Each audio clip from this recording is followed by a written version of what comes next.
ఓం నమో వెంకటేశాయ. So ఒక 3 రోజుల కింద నాగ చైతన్య శోభిత ధూళిపాల జాతకాన్ని నేను విశ్లేషించడం జరిగింది. దాని మీద చాలా తీవ్రమైనటువంటి డిబేట్లు అవన్నీ సాగుతా ఉన్నాయి.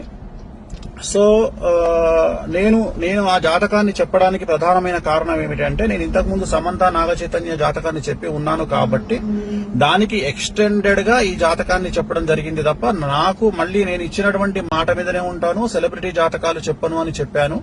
నేను ఇక మీద సెలబ్రిటీ జాతకాలు చెప్పడము మానేశానని చెప్పాను. అదే మాట మీద ఉంటున్నాను. నేను కంటిన్యూ చెయ్యను. సో ఆ చెప్పాల్సినటువంటి పరిస్థితి కూడా లేదు. సో సెలబ్రిటీ జాతకాలు గాని రాజకీయ విశ్లేషణలు గాని నేను చెయ్యను అని చెప్పి మీకు నేను మొన్న 2 నెలల కింద నేను ఒక వీడియో పెట్టి ఉన్నాను. సో దానికి ఎందుకు నేను చెప్పాల్సి వచ్చింది అనే క్లారిటీ ఇస్తా ఉన్నా. ఎందుకు చెప్పాల్సి వచ్చింది అంటే, దాని ఎక్స్టెండెడ్ గా నేను చెప్పడం జరిగింది. దాని ఎక్స్టెండెడ్ అంటే సమంత నాగ చైతన్య అది జరిగింది కాబట్టి నేను దాని ఎక్స్టెండెడ్ గా నేను చెప్పడం జరిగింది. సో ఇప్పుడే నాకు మంచు విష్ణు గారు మాట్లాడినారు.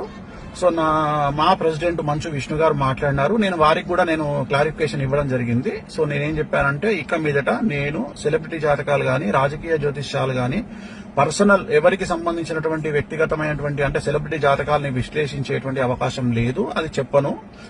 ప్రత్యేకించి నాగ చైతన్య గారి జాతకం చెప్పడానికి కారణం ఏంటి అంటే, ఓన్లీ వన్ రీజన్ ఏంటంటే, సమంత అది జరిగింది కాబట్టి దాన్ని ఎక్స్టెండెడ్ గా దీన్ని మాట్లాడినాను. అంతే తప్ప ఇక మీదట నా నుండి మీరు సెలబ్రిటీ జాతకాలు నేను చెప్పను అని చెప్పాను. అదే మాట మీద ఉంటున్నాను.